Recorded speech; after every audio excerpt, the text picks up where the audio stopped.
Welcome back to another episode of the Casey Campbell Podcast. Casey Campbell with you, of course. We are pleased to be joined by the CEO of the Superstar Racing Experience, or otherwise known as SRX, Don Hawk. How's it going? Good morning. How are you doing today? Doing well. Of course, you guys were in the news this week. Of course, bringing back Thursday Night Thunder on ESPN. Of course, that's where SRX is going to be, and shifting from Saturdays to Thursdays, going to be from July and through July and August. So kind of talk about how that deal came together. Well, it was a great opportunity. We had talked, Tony Stewart and I talked probably about race 3 during the season, about what things we could do to continue to make this thing a little better. And he threw out the notion to me about weeknights. We didn't even talk about Thursday Night Thunder on that occasion. He came over to my motor coach and was just sitting there talking, and he's like, I really feel like if we could go weeknights, we might even be more impactful, and we may be able to open ourselves up to more drivers. So the season comes to an end, and I'm really in August. I sent everybody on vacation for a couple of weeks, and I just walk around the shop looking at cars and thinking, and I sent an email to the ownership group. I'm like typing away, and I said, hey, when we asked CBS, who had the right of first refusal for the future years, can we ask for a weeknight? And they're like, what, are you crazy? Like, what do you mean a weeknight? You're on prime time on Saturday night. And I said, I really think we could get some really good eyeballs. And I explained to them the story of Thursday Night Thunder. And we proposed that to CBS, and they were like, let's take a look at it. And it was just like a hard window for them to use. So then we kicked some things back and forth with CBS, and they were really a great partner. They were like, look, if we can't give you exactly what you want, and we can't, do the deal the way you think it's best. And we're like, nah, we don't want any hard feelings, and they're like, well, just shop it around, see if anybody's interested. And I immediately said, guys, this is like ESPN. Let's bring back Thursday Night Thunder. And I was already negotiating with the people that own the marks. So I knew that I could, if you could get the rights to use Thursday Night Thunder, right, that would be a good thing. So I'd already started the conversation with them, because you don't want to go pitch something you can't do, right? And so meeting number one, literally meeting number one in the lobby of the restaurant we were going to eat lunch in, I pitched the notion to Burke Magnus standing up outside of the room. And he was like, I love it. We got to talk more later. And we went in, had the luncheon, somebody spoke, and it was a really good luncheon. And then we set up a series of meetings after that. So it's been about maybe 6 weeks, maybe 7 weeks in hard back and forth. I don't mean hard as in difficult. I mean, you just got to get it right. Mm-hmm. So what can fans expect this time around with SRX? A new night. I know you guys were talking about some of the changes that you guys plan on making. What are we going to expect this summer? I know the schedule is going to be coming out here pretty soon, now that the TV deal is all set up. So now it's, the drivers, the schedule, and getting all the personnel, the talent as well for Thursday Night Thunder. What are some of the things that we're going to be looking out for in the next few months from you guys? Well, I can't tell you everything, man. Well, of course not. But I'd be betting this: you're going to see some new tracks. Okay. You're going to see some new drivers, and you're going to see some new cars. You're going to see some new sponsors, and you're going to see some new rules to the way we run a car race. But you're going to see the same old racing that we've had before. It's fender to fender, door to door, bumper to bumper, and none of that's going to change. We have a bench as deep as the list of people that asked to run an SRX race, which literally we had 41 tracks approach us to have a date this year. Yeah. We probably have interest in one or more events from probably at this moment 25 to 30 drivers in the country. So that's a good thing, right? Yeah. Are you gonna increase the field size? Because from 12 to maybe, I don't know, 15, 18, 20, or are we just gonna I don't see that happening. I don't see that happening. We went to 13 a couple times last year. Unless the driver unzips his uniform and he's got an S and it's Superman, I don't think we're going to even add a 13th car this year. We want to stay true to ourselves and try to stick at 12. Yeah. So you're going to be on Thursday nights on ESPN. And of course, you also have the streaming capability as well. So ESPN Plus is also going to be a big part of it. Are these races also going to be on ESPN Plus? Are you aware of that? Yeah, it's my understanding ESPN Plus is going to have it, and then we're also going to be in some foreign countries. Awesome. So more on that to come, because I know people were asking about Canada and what Yeah. the deal is and all that. So there's obviously more details to come when it comes to like hiring talent, doing it. Obviously, Alan Bestwick, Matt Yoakum, Lindsay Zarniak, all the people that were at CBS. Obviously, those conversations are, we just signed a TV deal, so I know those conversations are probably kind of already starting. But is there any news surrounding that right now? there's no news I can give you on that, except numerous people and I have already had conversations about the new year, the new television network, and I can't think of anybody I talked to that said no. Okay. So that'd be interesting. Wanted to also ask you about this. I know Elio Castroneves, you kind of promised that, if you won an SRX, how did that kind of so explain the story for people that might not know with between Elio and trying to get a ride in to maybe possibly the Daytona 500.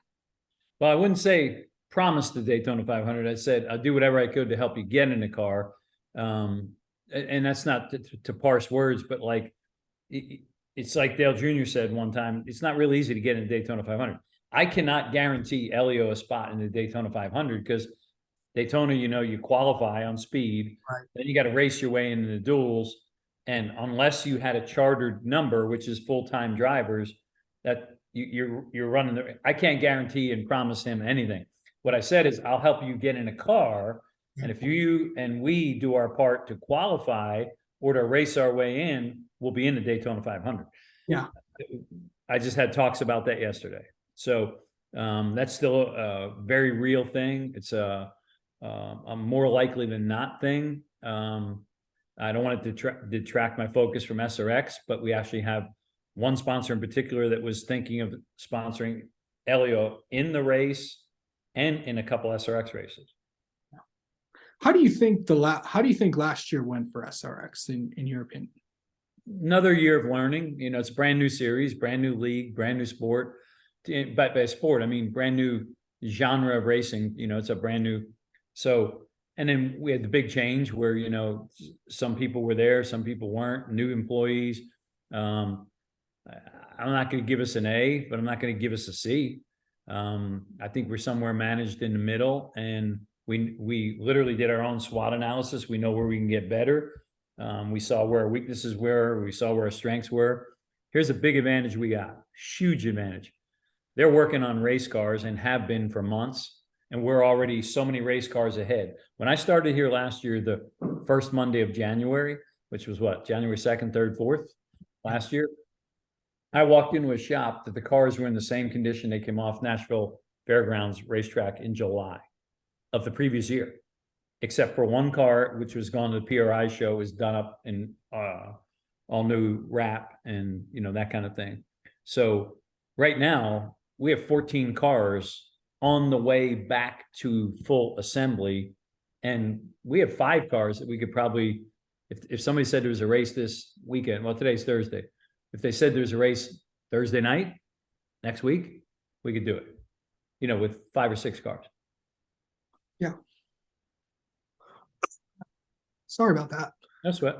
So coming into this year with do you guys know, is there going to be any changes to how the championship's going to be settled and all that? Because I know there was some things with that last year as well. Yeah, there was nothing really to that. Everybody made, not everybody, there was a couple people on Twitter that questioned the decision or questioned a points change. It's no different than happens after a race in any other series in the world. When there's an adjustment to the points by the sanctioning body, it happens. And we all know exactly what happened. Marco knows what happened. The other competitors know what happened. It was discussed in the drivers' meeting. There's no ambiguity about it. Marco Andretti won the championship, and he won it by 2 points. And it's like he wasn't gifted anything. He wasn't. If all the people that did their reaction time on Twitter actually knew and watched the entire race, but more importantly, if they could hear the radio communication, they would have known that he was told he was going to get his spot back, and he did not get his spot back.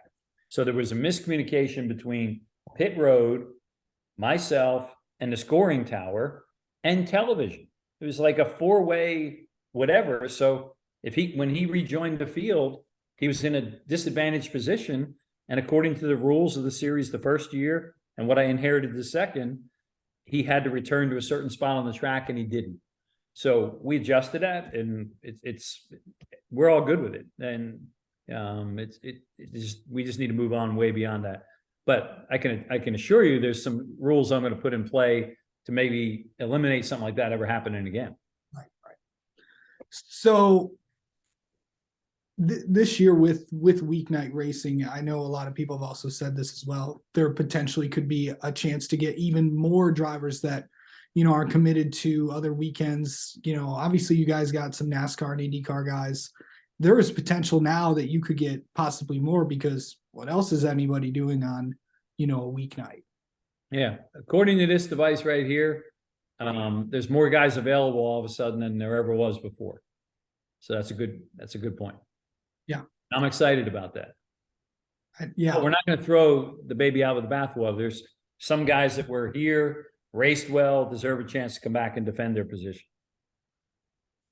So are we going to see, how many guys do you expect? And we're still early on in this, full-time, part-time guys. How many guys do you think are committed to like the full 6 races? And how many guys are going to be like, okay, well, let's do this race, and maybe special like feature driver or something.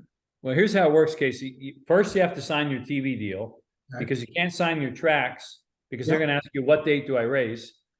You can't sign the driver because you're going to say, what date do I race? What network am I on? And what racetrack is it? So the drivers are right here. They're the most important thing to steering the car, right? But I can't sign a driver before I have the television network and I know what date and what track, because the first question they ask when they text me is, I saw the announcement, what tracks are there? Well, now I got to go finish the tracks, which I'm trying to do by the end of the month. And they all fall in. So the first goal I had was television, check, it's done. I've already secured what I believe are a core 6 to 8 racetracks. So if I had a fallback position and I needed 2 spares, I've got those. There's probably a dozen that were really good choices. There's probably 20 that were really good choices, but we had to make geographic sense. So the road, made sense as we went on our journey. But last year, a lot of people don't realize it. There was 24 different people getting in and out of our race cars. And so the model probably will be 8 guys full-time, meaning running all 6. And then those last 4 cars will be a rotating cast of celebrity superstar drivers. Yeah. In terms of when more announcements are going to be, now that the TV deal is done and announced, what comes next? What are we going to tracks.